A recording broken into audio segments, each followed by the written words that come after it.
Okay, welcome back to Stories Untold.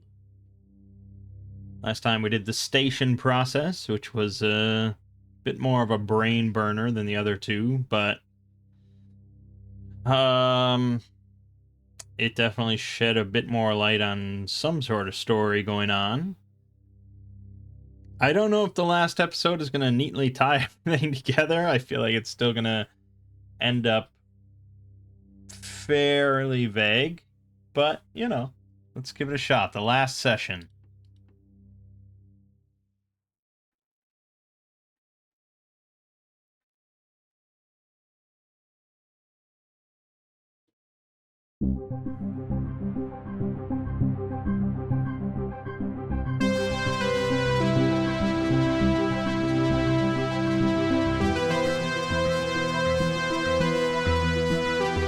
I think that's enough of that for now.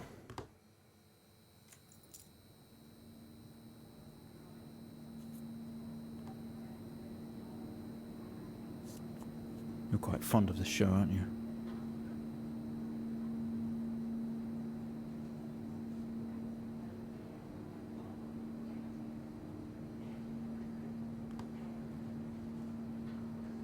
Okay, come on. Let's get you down to the observation room.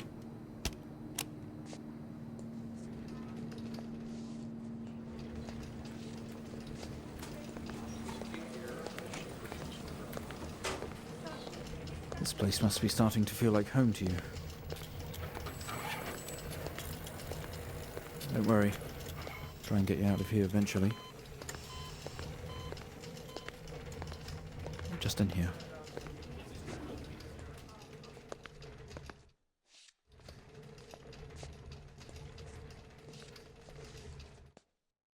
Okay, are we through in the next room? Just relax and we'll get started in a moment.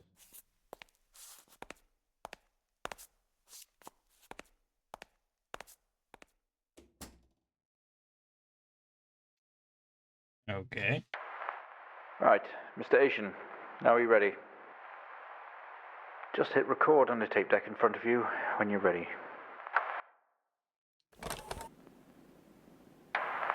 This is subject 12-19-86-23, new session entry. We have myself, Dr. Alexander, leading, and in a room we have our patient, Mr. James Asian. As we know, James has recently recovered from a 2-week coma following his accident.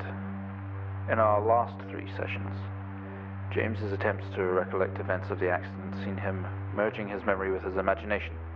These episodes have always ended in panic, and we've had to terminate the session abruptly. Let's try and do this one better, James. So when you're ready, let's bring this back. I know how difficult this must be, but you can do this. James, it's time to remember.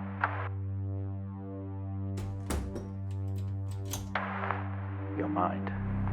It's like a conscious black box. It can show you your memories. Look into it. My mind can show me my memories?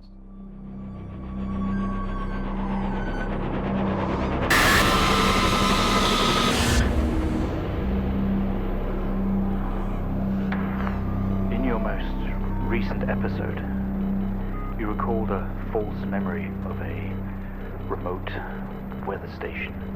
You were isolated from the rest of the world, locked inside your coma. We interacted with you daily, encouraging you to wake. Your family would do number puzzles with you. Anything really to bring you back. People needed answers, James. Do you remember? I have another signal here for you, James. It's at 5610 FM. You can't miss it.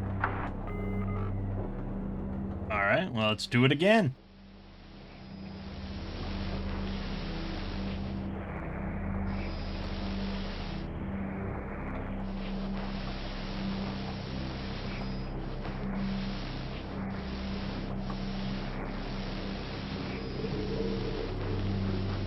Five 5610 FM. 86-23-04. Type in the numbers, James. Gotta see this. This is 20F 12 19 Wait, what? 86 23 04. Type in the numbers, James. Gotta see this.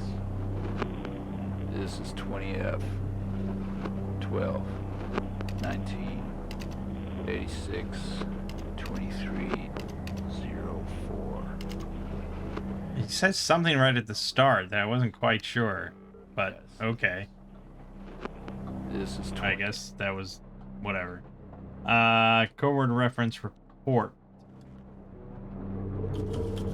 Oh, wait a minute. There's Wolson Police Department road traffic accident. Fatal accident. James Asian. It was, okay. Okay, so he was injured in an accident, and this other guy, Charles Hennings, was killed.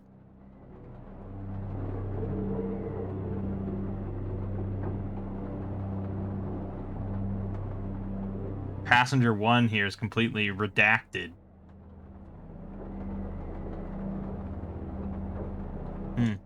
Okay. Arrived on scene to discover two cars that had been involved in a near head-on collision.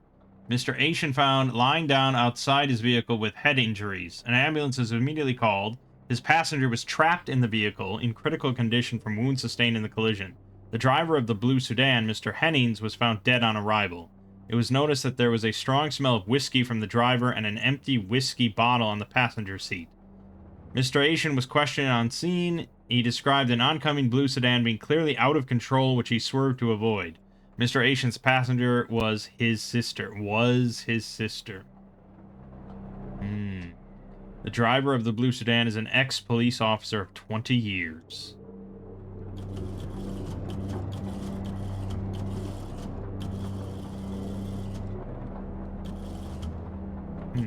That's all that's here.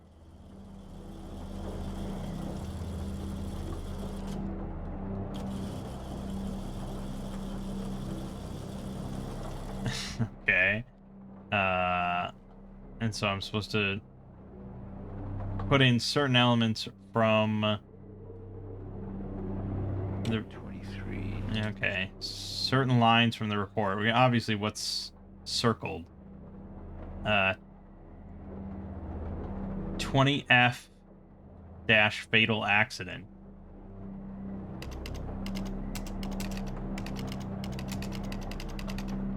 Okay. And then empty whiskey, I guess. And then out of control.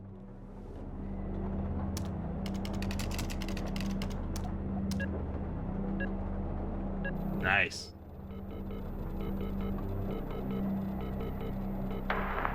Find the signal, James. Listen to the voices. You have to face it, James. Finally. 7,000 FM.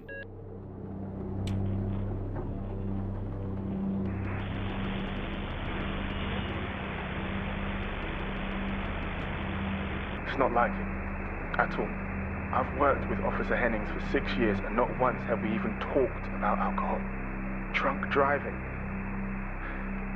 He was a father, a husband. He was fine. No way he caused this. It's him, this Haitian guy. He's got something to hide.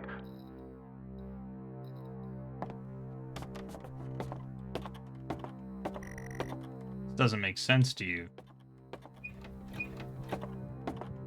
God, why is the FOV so insane? You step out into the hospital ward, only it seems abandoned. All of your episodes were recorded to tape. This is the 4th.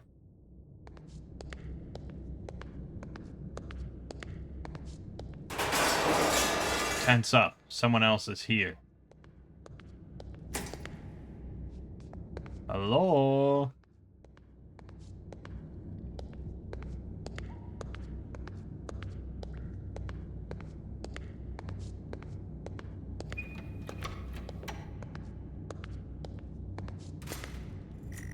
You grab the keys from the table. They weigh heavy in your hand.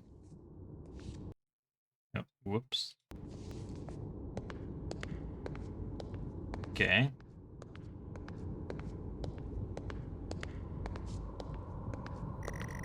You've spent most waking moments in here. There's the number puzzles and the house abandoned, Greenland.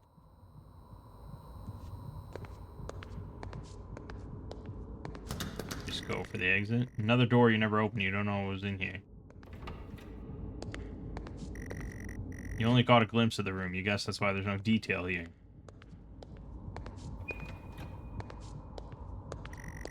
Waiting area is dark, but you feel a presence right behind you. Someone breathes on your neck, standing over you. You feel dread in the pit of your stomach. Ooh. Okay, we have a 22-year-old male just brought in from a vehicle collision. He was awake and mobile at the scene, but collapsed on arrival to the emergency ward. The other passengers died in the accident. I'm getting no pulse. Prepare for defib. Amp charge full to 10 and give me 100 joules.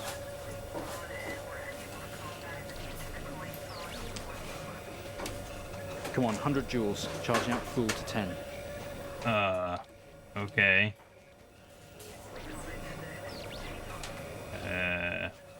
Come on. What?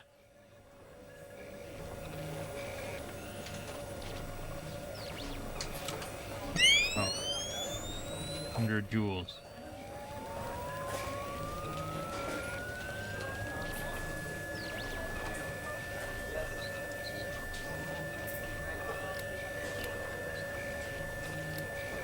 I don't know, 100 joules of something, amp to 10? I mean, what else do you want? Can we get this on the screen, please? Oh, we need the screen.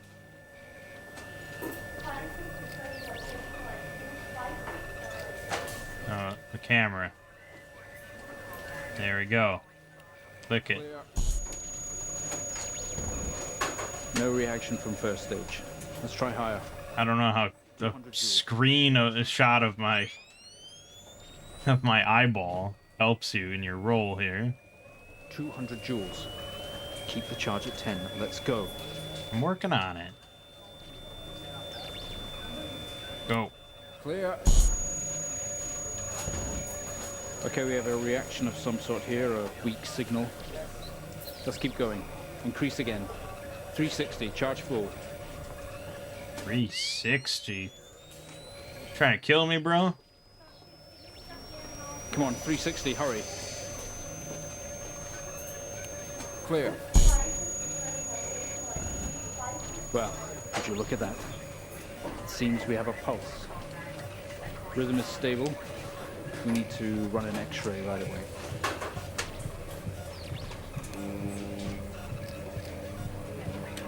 Where are we with that X-ray? Let's get it going now, please. Looks like an intracerebral hemorrhage. We need to drain this now to relieve pressure. Prepare for trepanation. Switch on a drill, please. Okay. Drill on. Please. It's on.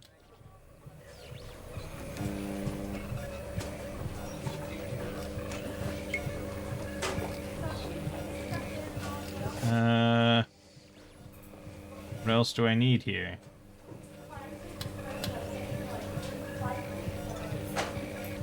Fuck, what was the drill process? I didn't think there was much else. Can we get this on the screen, please? What did... Oh, just RGB. Mr. Asian. Why would you want RGB for this? Progress. You're doing great. We need you to stay calm and try to relax while we go through these next steps. We're going to attempt to alleviate some of this discomfort. Ooh.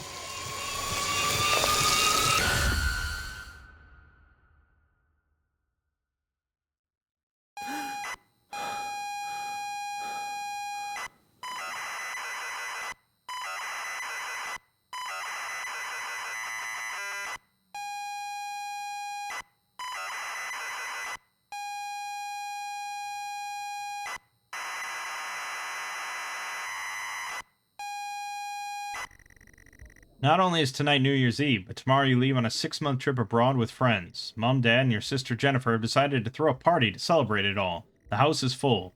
You're in the living room, and as usual, you don't recognize a soul. The room is full of chatty strangers, mostly friends of Mom and Dad. There is a door to the hall. Go to hall. You push through the crowd into the hallway. The hallway is as welcoming as ever, only this time the folks have put a great big banner up across the main wall. Half-finished drinks are abandoned on almost every horizontal surface. Stairs lead up, although the party is firmly downstairs.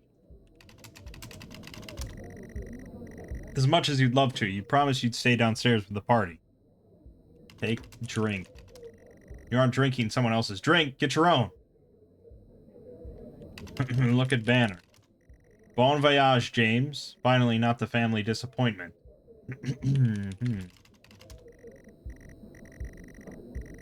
Door to the kitchen. Go to kitchen. They say all the best parties are in the kitchen. The kitchen is full of people and loud. There are drinks and food on the table, and the party is in full swing. Dad has cooked a hog roast, which sits proudly on the table, although no one is eating it. Eat hog. Maybe later. There's a utility room and writing on the wall. Also, Jen is here signaling you. Look at writing. Sorry, I don't know what you're looking at. Look at wall. Sorry, okay. Read writing. Happy New Year, 1986, on another banner. Weird place to hang it. Talk to Jen. She's too far away, and the room is too loud. Go to utility room. Just as you're about to head inside the utility room, Jen places her hand on your shoulder. You hug. You're going to miss each other. You thank her for the party. She asks if you are enjoying the party. Yes. You tell her it's great, even though you don't really know anyone. She tells you to enjoy it anyway, and to loosen up. She asks you to get her a drink. Get drink. You pour Jen a drink, and one for yourself, too. There's never an awkward silence with Jennifer. She always has a question. She asks if you have everything sorted for the big trip. Yes. You tell her yes, that you have packed everything with plenty of room to spare. Another hug. Your family have really gone out of their way to make this trip happen for you. It might be what you need to get some perspective and maybe not fuck up so much. She's going to miss you. You're going to miss her. She walks away. Jen has disappeared into the crowd. You're left standing, nodding, and smiling at the approving faces. There's so much to do for this move. Can't mess it up. But first, a drink. Drink. You pour and down another drink. Anything to move the night along. Drink. You pour and down another drink. Anything to move the night along. You pour and down another drink. Anything to move the night along. Oh boy. This is a lot of drinks, man.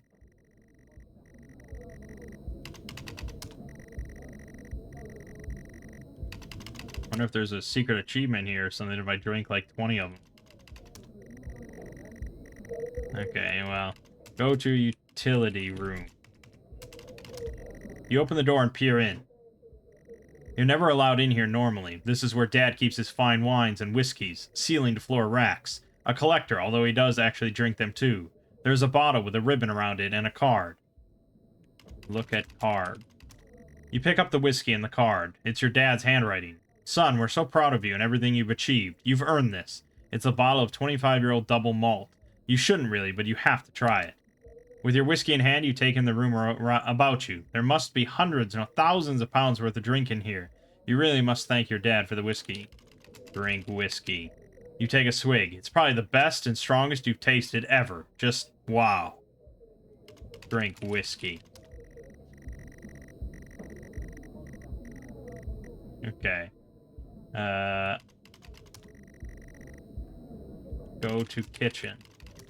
You head back into the kitchen, clutching your new best friend. Oh boy. You stumble out of the utility room and back into the kitchen. That is one strong whiskey. You take another swig and give the thumbs up to Dad across the room. He nods and winks. Go to living room. No, go to hallway. You go back out to the hallway. A few bumps and laughs on the way through and you make it to the hall. You stop dead in your tracks. It's Jen, covered in blood. Talk to Jen. She's staring straight at you. No one else notices. Talk Blood is dripping down her face. It's mixing with tears. I'm sorry, I don't understand.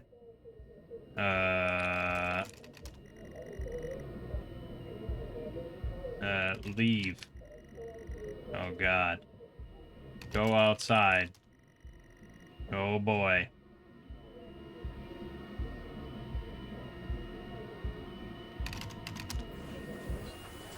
I'm sorry, I don't understand. We tried our best, Mrs. Asian, but her injuries were too severe. No, I don't understand. I was just talking to her. I'm afraid Jennifer passed away before we could get to her in surgery. We did the best we could. I'm so sorry. Where is she? Let me see her. Please, Mrs. Asian, take a seat. I don't want to take a seat. Let me talk to her. Now. I'll arrange for you to see her. In the meantime, James is in recovery.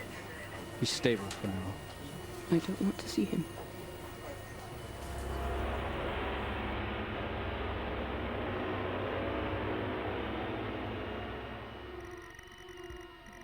You're standing in the hallway. Something has stopped you in your tracks. While searching your mind, your sister interrupts. She waves her hand in front of you and asks if you can drive her home. You still feel out of sorts. Those words echo. Yes. Okay, go outside. There's no point till you find those car keys. Okay, look around. Doors to the kitchen and living room lead from here, while stairs can take you up. Okay, go upstairs. You'd love to call it a night, but Jen is waiting patiently. Okay, go to living room. You're sure your keys are in the living room. The living room has a much more relaxed atmosphere compared to the kitchen. Various guests are sat on the chairs having civilized conversations. There's a coffee table in the middle of the room. Your mum is pouring a drink at the drinks cabinet.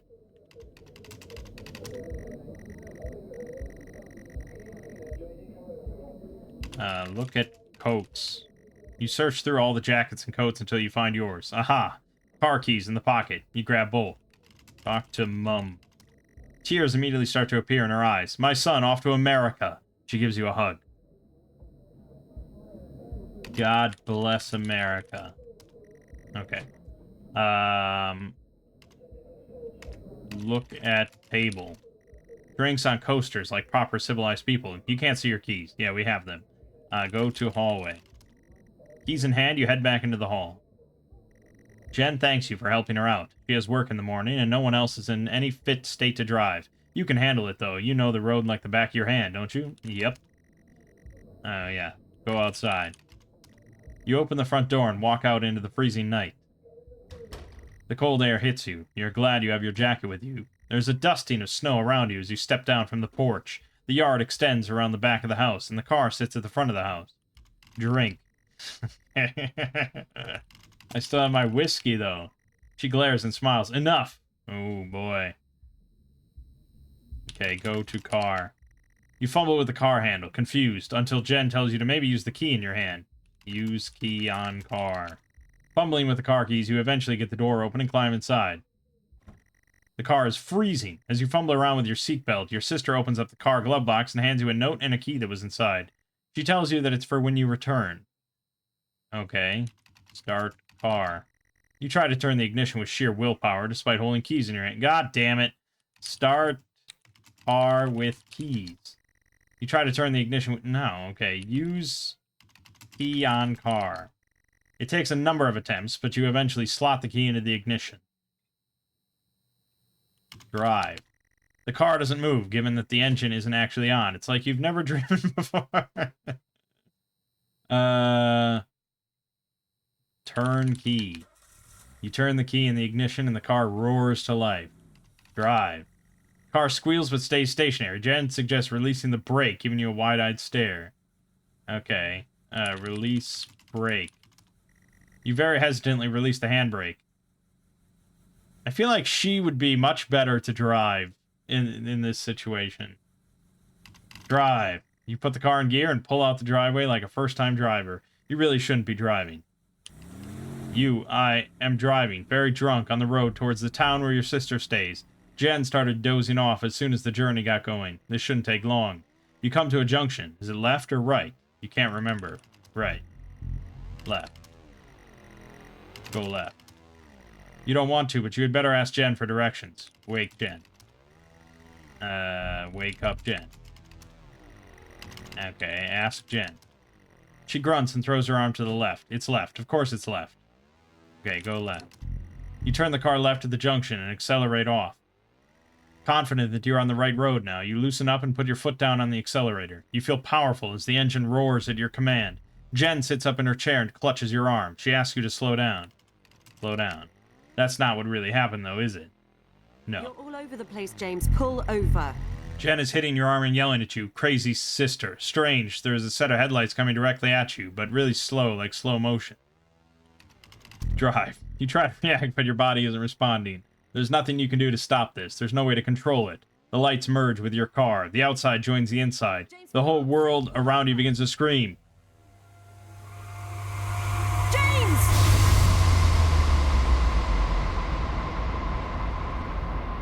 It was at this very moment, wasn't it, James?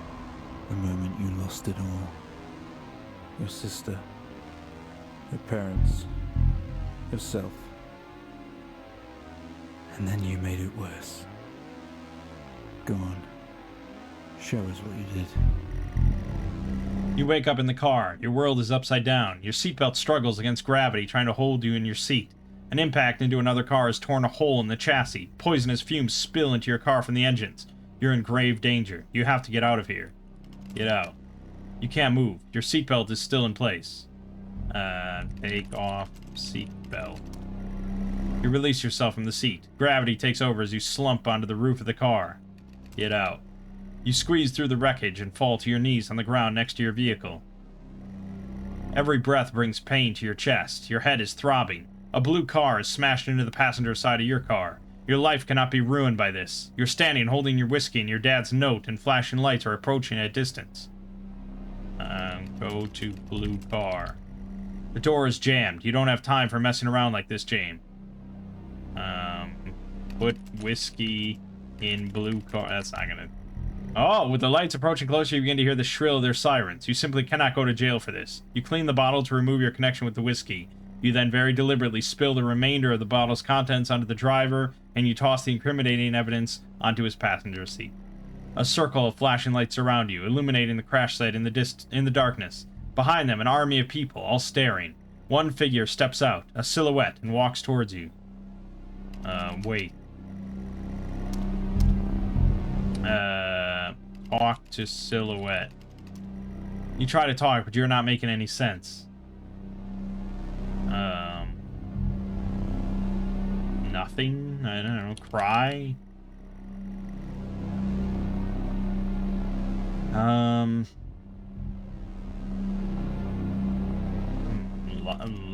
Lay there? Lie still? Look around. The red and blue flashing lights are causing the pain in your head to be all the more severe. Close eyes. No.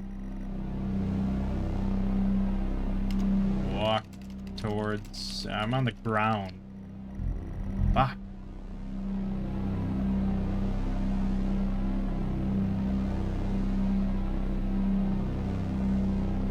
I don't know, man. You got any clues for me? Big orb?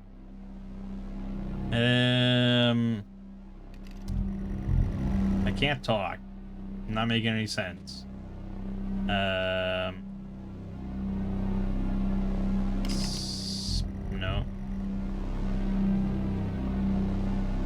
Look at silhouette. The silhouette is a police officer and in uniform. He beckons you to approach.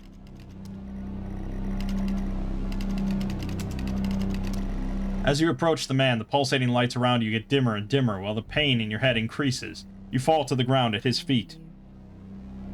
I know you're tearing yourself apart over it, but no matter what you keep telling yourself, you have to listen to me. That accident, that poor man, me. You have to remember. It was all your fault.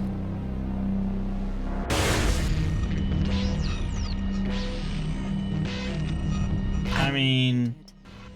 How you left me there to protect yourself. Planting evidence on some poor man. You went headfirst into that officer and you wrecked all of our lives. I And mean, you couldn't even take responsibility. his sister did get in the car. For you and no one else. Save yourself. Only it was wrong, wasn't it? Look at you now. Utterly consumed by it. Say it, James.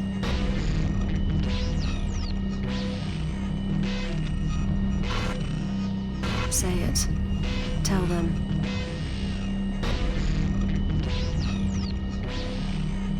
Listen to yourself.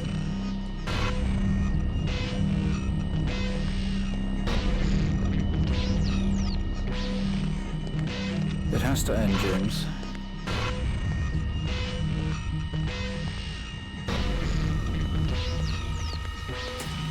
Do you not understand?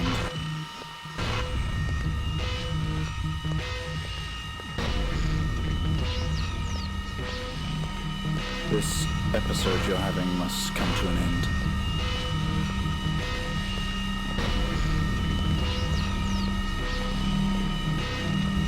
Make it stop, make it stop. Do you remember?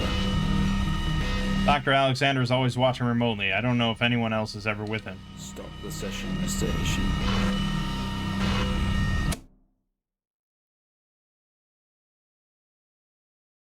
Well, I think we've made progress today, Mr. Asian. I guess we should tell the police what you've told us. Although I don't suspect they'll take you anywhere. I think you'll be with us for quite some time. Come on, let's get you back to your shows. I'll see you tomorrow.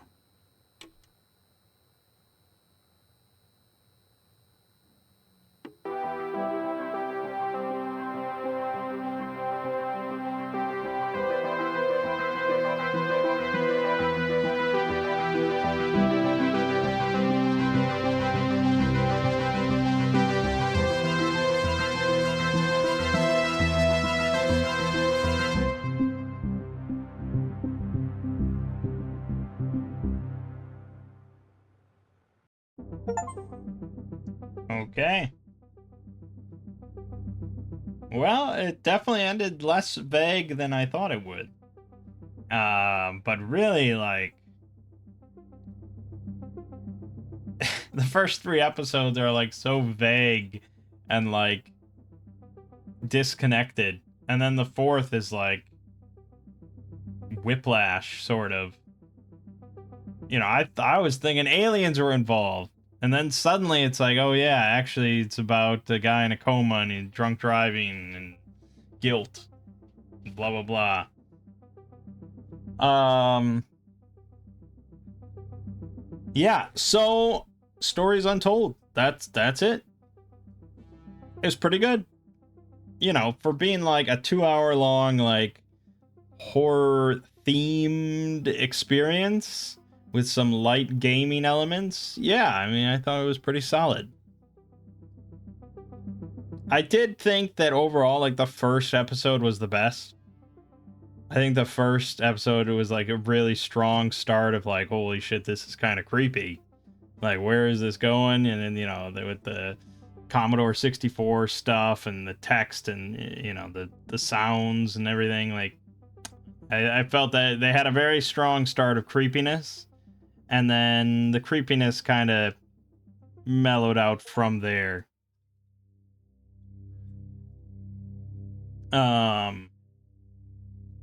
But yeah, I mean, it was pretty solid overall. Let me just see. Let me just see if I missed anything. Well, I'm sure I missed something, but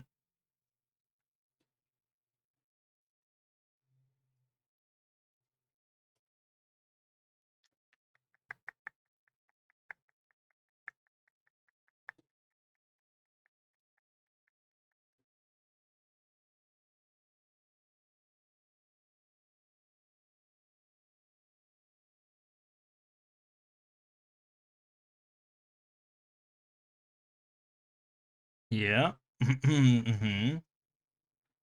I mean, yeah, I mean, the final episode is fairly clear about everything that happened.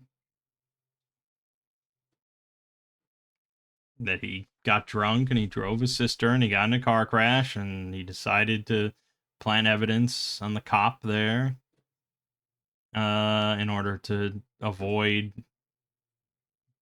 however much jail time and all that.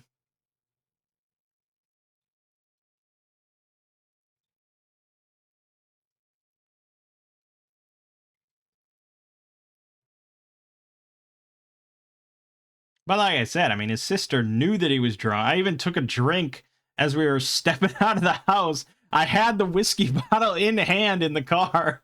Like, she has to take some culpability there. I mean, she died. Yes, tragic. Sure. But, I mean, come on. You could have just crashed, at the house. And then you'd be alive. And this whole game wouldn't have happened. But then in the end, I guess he does admit what he did on record, and but he's still pretty fucked up, in his head. So yeah.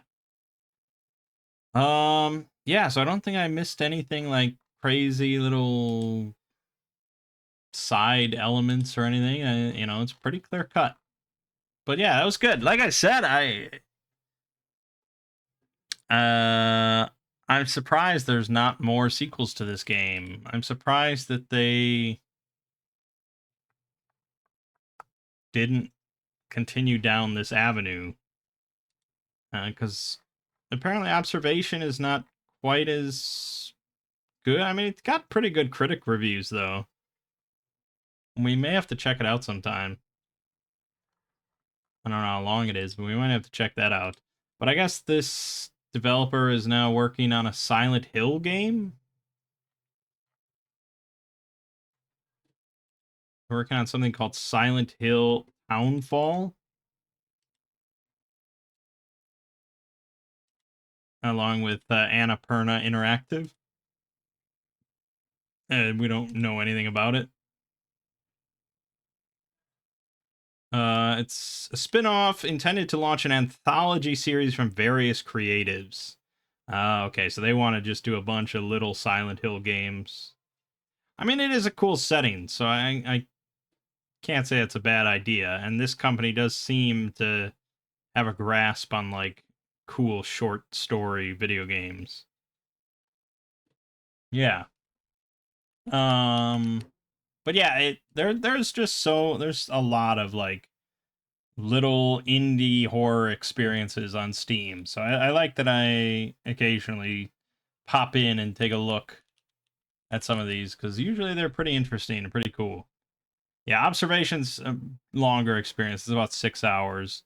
So we'll do that sometime. But yeah, all right. Well, for now, my name is Mangg. Game you just finished watching is Stories Untold. And I'll see you fine folks around.